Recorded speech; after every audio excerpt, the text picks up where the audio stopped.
Low recoil options for revolvers. Now, I get this question so often, or I get statements on it so often that the 38 Special, the 357 Magnum, has so much recoil for a given person, whether it be an elderly person or a woman or somebody of that nature, where they're saying, you know what, I want to get a cartridge for my girlfriend, for my wife, for my grandmother, for my mother, that's going to have low recoil and they can handle shooting it or using it for self-defense, but I don't have a 22 that I can, let them use, and my 38 or 357 is way too much recoil for them. So I'm going to get a 22. What 22 should I get? And I often answer the question in the information I'm going to give you today. So this is part one of a two-part series on low recoil options for the 38 Special or 357 Magnum. Now, the first thing that we often get into when we talk about recoil, I'm going to show these guns are unloaded, and we talk about revolvers.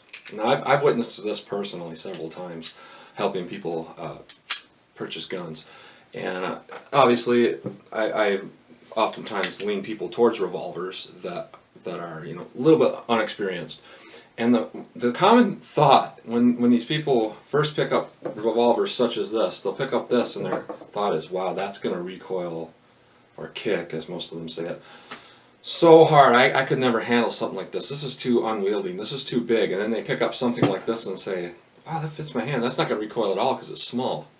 Truth of the matter is, it's the total opposite of such. Now, I went through some ballistics calculators, recoil calculators, and I calculated one particular ammunition that I have that's pretty much middle of the road of a plus P 38 Special, and that's the Winchester Super X, standard jacket at hollow point. Now, it's rated at 945 feet per second. I got 984 out of the 4-inch barrel and 884 out of the snub nose. So quite a bit less out of this revolver than this one.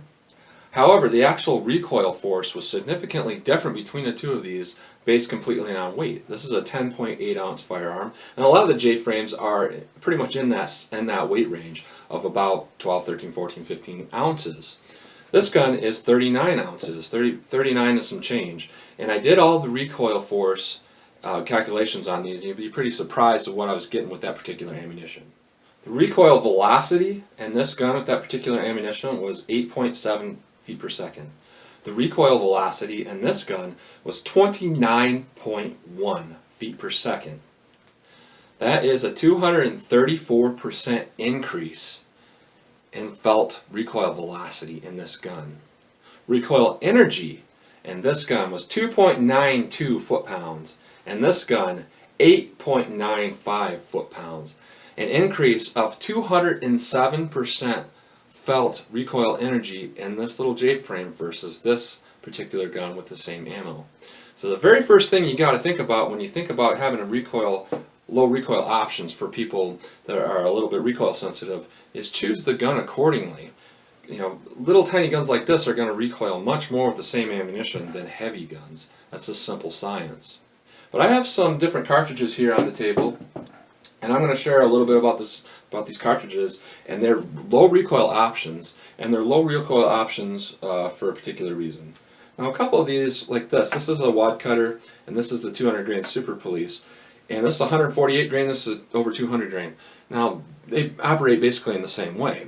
What you're doing, in comparison to a standard round, which is not very deep in the case, is you're pushing a projectile much deeper in the case. And why that's important is that when you reduce the powder charge, you put a very small amount of powder charge, it can get acceptable pressure with very small amounts of powder charge.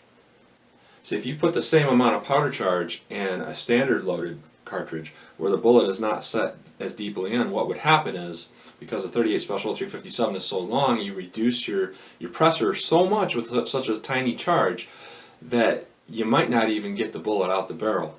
When you take a cartridge and you push it much deeper in the case, you can get a lot more pressure with a lot less gunpowder, and that immediately reduces your recoil because your overall power of that particular cartridge is very small, and you're getting adequate pressure with that amount of powder.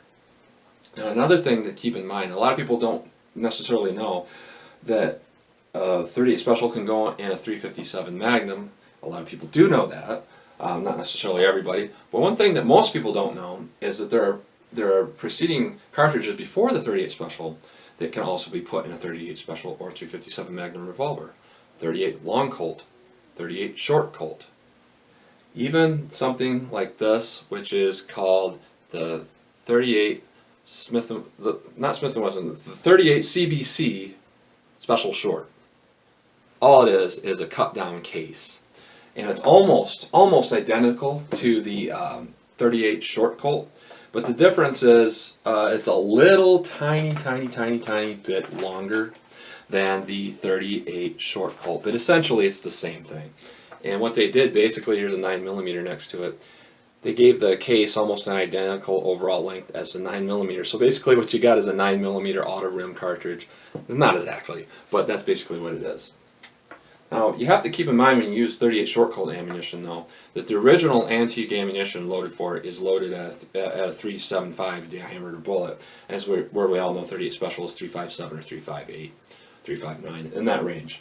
So with the original loadings of the .38 Short Colt, you have a bullet that's a little bit too large to fit through a .38 Special .357 diameter barrel. However, most of the .38 Short Colt ammunition that is loaded today is a inside the case .358 diameter bullet. And by the way, the original was a heeled bullet, much like a .22 caliber, where the bullet is the same size as the case, and then the part that goes in the case actually gets skinnier, kind of like a tooth, and it fits in the case. The original .38 Short Colt was like that. However, most all modern .38 Short Colt ammunition is loaded with the same bullets as a .38 Special. So just like these other cartridges here, like the Wad Cutter and the .38 Super Police, what you're doing is you're reducing the case capacity. But in this particular case, what you're doing is you're removing a lot of the case. Therefore, you can put a standard, much lighter bullet, and you can seat it more traditionally, like a 125 grain, like what this is. But you reduce the case capacity by cutting the case down, so you will get appropriate pressure to get the barrel out the bore without a squib round. So that's very important to have like that. So what you have is basically something, and we're going to test this. I fired a few rounds through here. I didn't get the velocity. I believe the velocity is rated somewhere around 700 feet per second or 650, something like that, probably out of a 4-inch barrel. But I did fire a few rounds through this gun. This is a very light gun, and the recoil was no different than a .22 caliber. Very, very low recoil. So in part 2, we're going to go out and we're going to test these different cartridges and see which one is going to be appropriate for self-defense. All that being said, my opinion is, even if you go with something like this, you're infinitely going to be better than any .22 caliber cartridge, even if it's a .22 Magnum. I mean, we have a significant difference in overall bullet diameter with any .38 caliber. So I think that all of your options for the low recoil options are going to be a lot better choice than anything you can pick in .22. So don't just assume that you have to go to a .22. I mean, .22s are nice, you can get a lot of practice in them and they will work in a pinch. However, if you're on kind of a tight budget, or you don't really see the person going to be practicing much anyway, but you still want to have that person to be able to shoot these low recoil rounds, these are all good options. And especially the Wad Cutter is easy to come by. You can get these pretty much anywhere for about the same amount of money. You pick up standard hollow points, or even a little bit less sometimes. These particular cartridges you don't see really anywhere. They pretty much need to be hand loaded.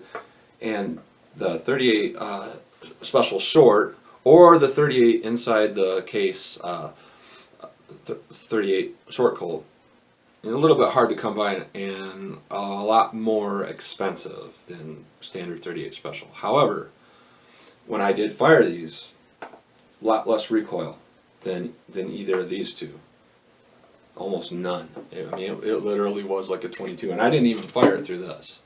So if you had a person that's recoil sensitive, and you took a 40-ounce gun like this, and you loaded these things up here in a 40-ounce gun, they will fit just fine. There are a .38 Special case basically just cut down, so is the .38 Short Colt. You would probably have no more recoil in this gun with this cartridge than an air gun. But still, we would still get 700 feet per second on a 125 grain bullet. Still very powerful.